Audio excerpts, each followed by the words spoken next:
Dia cerita bahwa arwah Jona ini sering datang mendekat ke ranjangnya dan katanya Jona ini selalu minta dipeluk sama ibunya. Halo guys, perkenalkan nama gue Devita Anggraini, you can call me Devita. Jadi guys, ada seorang ibu-ibu dan dia ini punya anak perempuan yang sudah menikah. Tapi anaknya ini sudah meninggal dunia yang waktu itu tuh penyebabnya tidak diketahui. Jadi si ibu ini bersaksi di depan jaksa dan dia bilang bahwa Pak, anak saya itu mendatangi saya tiap malam dan dia itu cerita ke saya kenapa dia bisa sampai meninggal. Dan yang terharunya di sini, cerita si ibu ini nggak cuma didengerin terus lewat gitu aja. Tapi, dari kesaksian si ibu tersebut menjadi salah satu alasan akhirnya jenazah anaknya digali ulang, diotopsi ulang, dan akhirnya kebongkar. Bahwa kematian anaknya bukanlah kematian yang alami, melainkan pembunuhan. Kejadian ini tuh terjadi di Amerika dan sampai sekarang terkenal sebagai kasus di sejarah hukum Amerika Serikat di mana kesaksian hantu punya peran nyata dalam membongkar sebuah pembunuhan. Orang menyebut kasus ini dengan nama The Greenbrier Ghost. Jadi, gini ceritanya. Cerita ini bermula di sebuah daerah pedesaan namanya Greenbrier Country, West Virginia, di pegunungan Appalachian, tempat yang sudah lama terkenal dengan budaya cerita rakyat dan tahayul yang kuat. Nah, di sana ini ada seorang perempuan bernama Jonah Hester. Dia lahir sekitar tahun 1873 dan pada saat kejadian itu dia ini masih muda banget. Umurnya itu masih sekitar 23 atau 24 tahun gitu. Nah, pada tahun 1895, Jonah ini sempat punya anak di luar nikah. Jadi, dengan kondisi dia yang seperti itu, dia ini sempat dipandang kurang enak gitu lah sama tetangga-tetangganya. Lalu, pada Oktober 1896, Jonah ini bertemulah dengan seorang pandai besi yang baru saja pindah ke daerah dia di situ. Nama orang ini tuh panjang banget guys. Ernest Traveling Troutsu. Tapi, dia ini lebih suka dipanggil Edward. Agak nggak nyambung sih ya. Atau orang-orang sekitar tuh manggil dia Trout. Nah, oke lanjut. Trout ini tuh punya masa lalu, kalau kata orang sekarang tuh nyebutnya apa ya? Cowok red flag lah. Dia ini udah 2 kali menikah. Pernikahan pertamanya itu berakhir cerai karena kalau kata istri pertamanya, si Trout ini nih suka melakukan kejaman yang parah di rumah tangganya, mungkin semacam KDRT lah ya. Terus istri keduanya itu juga sudah meninggal dalam kurun waktu kurang lebih 8 bulan setelah mereka itu menikah. Dan kematiannya itu juga dianggap mencurigakan. Nah, ibaratnya kalau kita kenalan sama cowok, kita tuh nggak bisa stalking lah. Jadi, kemungkinan si Jonah ini nih kurang tahu soal masa lalunya si Trout gitu.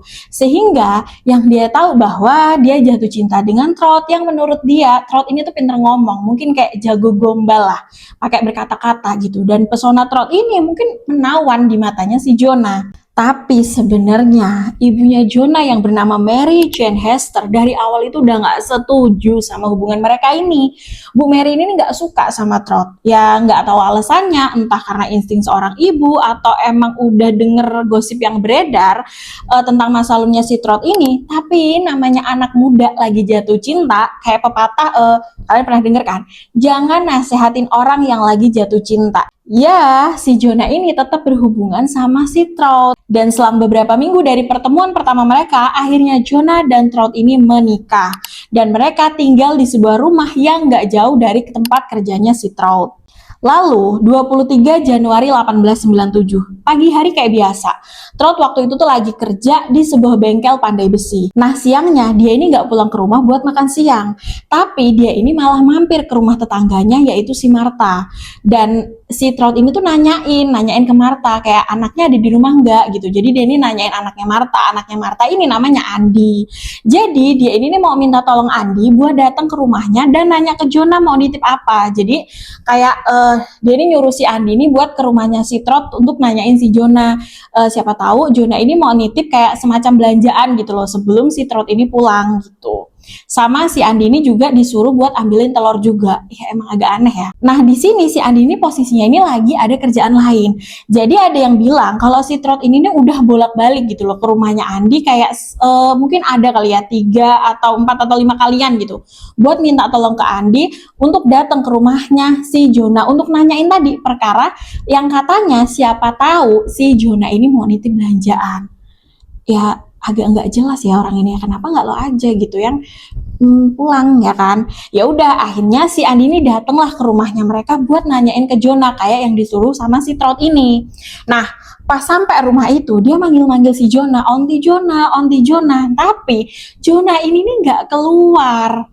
Andi langsung masuk ke rumah itu dan dia nemuin Jonah udah nggak bernyawa. Posisinya si Jonah ini ada di lantai deket tangga dengan posisi tubuh yang agak aneh dan kaki rapat. Dan salah satu tangannya itu diletakkan ke perutnya. Nah, Andi di sini nih kaget kan. Dia ini langsung lari keluar dan ngasih tahu lah ke orang lain termasuk si Troll. Nah, di daerah situ tuh ada dokter namanya Dokter George Snap. Nah, dokter itu tuh langsung datang ke rumah mereka buat meriksa si Jonah. Nah, pas dokter George ini mau meriksa jasadnya Jonah, Trot ini udah buru-buru ngerapihin jasad istrinya duluan gitu loh. Dia pakein Jonah ini baju berkerah yang tinggi, terus di lehernya itu dililitin semacam shawl atau kain di bagian leher lah. Katanya sih, kalau katanya si Trot ini itu tuh baju kesukaannya si Jonah. Tapi di sini nih dia malah terkesan seperti nutupin leher istrinya. Trot waktu itu tuh kelihatan histeris banget gitu. Dia peluk jasad istrinya sepanjang waktu. Sampai-sampai dokter tuh nggak bisa buat leluasa meriksa dengan teliti kondisinya si Jonah. Pokoknya tuh kayak sayang kamu kenapa sayang. Pokoknya tuh drama banget gitu. Di situ tuh dia histeris banget gitu loh. Nah, jadi si dokter ini nggak sempat meriksa secara teliti lah kondisinya si Jonah. Akhirnya dokter George menyimpulkan bahwa Jonah ini meninggal karena gagal jantung mendadak. Nah, karena ya itu kan nggak bisa diperiksa secara spesifik, jadinya adalah desas-desus dari beberapa laporan bahwa katanya kematiannya Jonah itu dikaitkan dengan komplikasi melahirkan. Padahal yang nggak ada bukti bahwa Jonah ini lagi hamil waktu itu. Intinya berita kematian Jonah ini jadi simpang siur waktu itu. Pokoknya desas-desusnya tuh banyak banget gitu loh. Oke lanjut, Jonah akhirnya dikubur keesokan harinya yaitu 24 Januari 1897. Cepat banget pokoknya prosesnya. Dan yang bikin tambah aneh, kesedihan Trot yang tadinya tuh kelihatan histeris banget gitu kan, tiba-tiba abis selesai pemakaman, ya udah rasa sedihnya tuh hilang gitu aja guys. Ya udah dia abis itu ya nggak kelihatan berduka sama sekali gitu kan. Oke lanjut, dari kejadian itu ibunya Jonah yaitu Bu Mary dia ngerasa gelisah. Karena dari awal dia ini nggak percaya bahwa kematian anaknya adalah kematian alami. Pokoknya dia ini nggak percaya sama sekali. Selama berminggu-minggu dari selesai pemakaman Jonah, Mary Jane ini ngerasa susah tidur. Dia tuh terus mikirin anaknya gitu. Pokoknya ini tuh kayak ngerasa ada yang janggal gitu loh. Dan menurut pengakuan dia sendiri bahwa selama 4 hari berturut-turut, sosok Jonah ini selalu muncul di hadapannya. Dia cerita bahwa arwah Jonah ini sering datang mendekat ke ranjangnya dan katanya Jonah ini selalu minta dipeluk sama ibunya. Terus nggak cuma itu, sosok arwah Jonah ini mulai cerita bahwa Trot itu tuh katanya kejam sama dia selama ini. Dan kalau lagi marah, Trot itu selalu berusaha mematahkan lehernya. Jadi di sosok arwah itu tuh datengin ibunya katanya ngomong gitu. Orang-orang yang waktu itu ngedenger cerita Bu Mary ini, mereka ini mulai percaya. Ditambah, waktu itu Bu Mary ini bisa ngejelasin detail rumah Trot dan Jonah dengan sangat rinci. Yang padahal setahu tetangga-tetangganya nih ya, Bu Mary ini nih belum pernah datang sama sekali ke rumahnya Trot dan Jonah semasa mereka menikah. Mungkin kalau buat kita tuh mikirnya ini cuma semacam insting keibuan yang kebetulan benar atau hanya bentuk kecurigaan yang udah dari awal dari seorang ibu ke menantunya soal karakter Trot. Tapi pada waktu itu dia ini udah yakin banget tentang kejanggalan kematian anaknya dan dia memutuskan untuk bertindak. Bu Mary ini langsung datang ke kantor jaksa penuntut sempat yang bernama John Alfred Preston. Dan dia ini menghabiskan waktunya berjam-jam untuk menjelaskan apa yang dia alami soal didatengin arwah anaknya dan terus meyakinkan si jaksa buat buka lagi kasus kematian anaknya. Oke, jaksa Preston ini sebenarnya tuh udah punya kecurigaan sendiri soal kasus ini sebelum Bu Mary ini datang. Jadi kasusnya itu bukan cuman modal cerita hantu doang, tapi dari cerita hantu atau seorang ibu yang didatangi sosok arwah anaknya inilah yang jadi pemicu final buat dia ini ambil tindakan resmi. Jenazah Jonah pun akhirnya digali ulang. Trot sendiri sebenarnya protes keras soal tindakan ini, tapi akhirnya dia dipaksa buat tetap hadir di proses pemeriksaan ulang. Kalau dia nggak mau, itu dianggap makin mencurigakan. Dan bener aja, otopsi kedua ini makan waktu berjam-jam dan hasilnya tuh jelas banget. tenggorokan Jonah itu hancur dan lehernya itu patah. Ini bukan tanda-tanda gejala jantung gitu. Ini tanda-tanda seseorang dicekik sampai mati. Trout langsung ditangkap dan pas ditangkap dia itu sempat ngomong sesuatu yang menurut banyak orang itu justru makin jadi bukti tambahan. Dia bilang bahwa dia yakin gak akan bisa dibuktikan bersalah karena buktinya itu kata dia kurang cukup.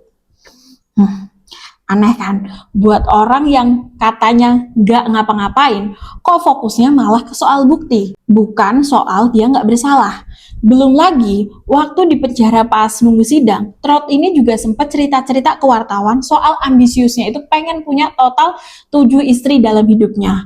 Nah, pernyataan dia ini makin bikin gambaran karakternya itu makin aneh di mata publik.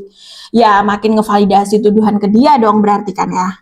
Oke lanjut, persidangan digelar di pengadilan Greenbrier County. Sekitar akhir Juni 1897, Jaksa Preston ini tidak bisa membawa cerita hantu itu di ruang sidang. Karena tentu aja itu bukan bukti yang bisa diakui di pengadilan. Jadi, strateginya Jaksa Preston adalah membangun kasus dari bukti-bukti yang nyata dan kesaksian orang-orang. Dia panggil orang-orang yang cerita soal gimana Trout ini waktu itu menolak dan tidak membiarkan siapapun untuk dekat-dekat dengan jenazah Jonah saat berkabung. Terus soal gimana dia maksa jasad Jonah dipakaikan kerah tinggi dan syal, dan gimana kesedihannya hilang secepat kilat setelah pemakaman. Jadi itu yang dijadikan bukti di ruang sidang. Karena kalau pakai alasan Trout ditangkap atau si Jonah ini diotopsi ulang soal Bu Mary yang didatangin arwah anaknya ini, argumen ini gampang untuk dipatahkan. Jadi si jaksa ini pakai strategi lain gitu, walaupun bukti otopsi udah jelas bahwa pelakunya memang si Trout. Dan walaupun final pendukung otopsi itu soal kegelisahan Bu Mary yang didatangi arwah anaknya. Namanya kan di ruang sidang ya, jadi harus pakai ya bukti-bukti yang jangan seolah-olah kayak tahayul gitu loh. Oke lanjut, Bu Mary Jane Hester akhirnya naik menjadi saksi di persidangan. Ini adalah momen yang ditunggu-tunggu waktu itu. Dan Jaksa Preston sendiri sangat hati-hati banget soal pertanyaannya ke Bu Mary. Dia lebih fokuskan pertanyaan ke fakta-fakta yang dia tahu dan sengaja ngehindarin hal-hal yang nyinggung soal penampakan hantu secara langsung. Tapi di sini nih pengacaranya pembela Trout ini justru membuat keputusan yang bikin dia malah blunder. Jadi tujuan pengacara Trout waktu itu tuh adalah membuat Bu Mary ini kelihatan seperti orang yang seolah-olah itu cuma percaya tahayul gitu loh. Sehingga kalau pengacara ini mampu memancing Bu Mary, jadi pernyataannya Bu Mary ini jadi tidak kredibel, yang bisa merusak kepercayaan juri kepada keluarga korban. Jadi pada saat sesi tanya jawab, si pengacara ini malah nyerocos nanya-nanya soal cerita penampakan itu ke Bu Mary. Dia mencoba untuk membuat Bu Mary ini kelihatan aneh di depan juri. Tapi strategi pengacara ini malah gagal total. Bu Mary ini tetap konsisten sama ceritanya, ngejawab semua pertanyaan dengan tenang dan malah makin kelihatan meyakinkan di mata juri. Bukan kelihatan gila seperti tujuan pengacara Trout. Dia malah kelihatan sebagai ibu yang jujur dan yakin banget atas apa yang dia rasain. Ya, jadi pengacaranya malah blunder gitu loh, kayak ketara banget mau nyalain si Bu Mary. Nah, sampai akhirnya Trout ini naiklah ke kursi sebagai saksi untuk bela diri. Tapi bukannya bikin dia kelihatan lebih meyakinkan, si Trout ini malah makin ngoceh nggak jelas. Dia ngerasa tuh semua orang tuh di ruangan itu tuh musuhin dia. Jadi ya dia makin panik, nggak stabil di depan juri. Dan setelah semua bukti dan kesaksian itu dipaparkan, juri itu cuma butuh waktu sekitar 1 jam buat berunding. Dan hasilnya Trout dinyatakan bersalah atas pembunuhan.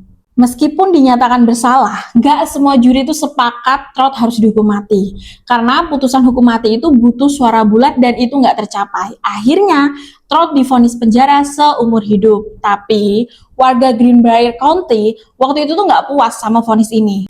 Nggak lama setelah keputusan itu keluar, sekelompok warga bersenjata ini coba ngumpul buat main hakim sendiri ke Trout sebelum dia sampai dipindah ke penjara. Untungnya buat Trout, waktu itu ada yang ngasih tahu ke pihak berwenang duluan, sehingga penjaga penjara setempat itu berhasil nyembunyiin Trout ini dan berhasil membubarkan kerumunan itu sebelum sempat terjadi hal yang lebih buruk. Justru beberapa orang yang ikut kerumunan itu malah didakwa karena percobaan main hakim sendiri. Trout akhirnya dipindah ke penjara negara bagian West Virginia di Moundsville. Dan di sana dia menjalani sisa hidupnya. Trotsu meninggal di penjara pada tahun 1900 karena wabah penyakit yang lagi menyerang penjara waktu itu. Jasadnya dikubur di pemakaman khusus tahanan yang nggak diklaim keluarganya. Dan sampai sekarang lokasi pastinya itu nggak diketahui. Oke guys, jadi cerita sosok arwah Jonah anaknya Bu Mary Jane secara resmi tidak pernah dijadikan bukti hukum di ruang sidang. Tapi dari cerita Bu Mary soal dia didatangi sosok arwah hantu anaknya itu, memang menjadi faktor yang mendorong untuk otopsi ulang. Penggalian ulang jenazah Jonah, lalu dari situ ketemu bukti forensik yang nyata seperti patah leher dan tenggorokan hancur itu, dan bukti fisik itulah yang dipakai untuk menjerat Trout di pengadilan. Tapi tetap aja kasus ini tuh jadi legendaris. Sampai-sampai di lokasi kejadian sekarang itu ada penanda sejarah resmi dari negara bagian West Virginia yang nulis kasus ini tuh sebagai satu-satunya kasus di mana kesaksian dari hantu itu ikut berperan membantu menjerat seorang pembunuh. Menurut kalian gimana guys? Ini murni insting seorang ibu yang emang dari awal udah curiga sama mantunya sendiri, lalu dibungkus jadi cerita supernatural biar lebih meyakinkan orang-orang di zamannya, atau apa? Oke guys, tulis pendapat kalian di kolom komentar ya. Jangan lupa like dan subscribe. Sampai ketemu di next video. Bye!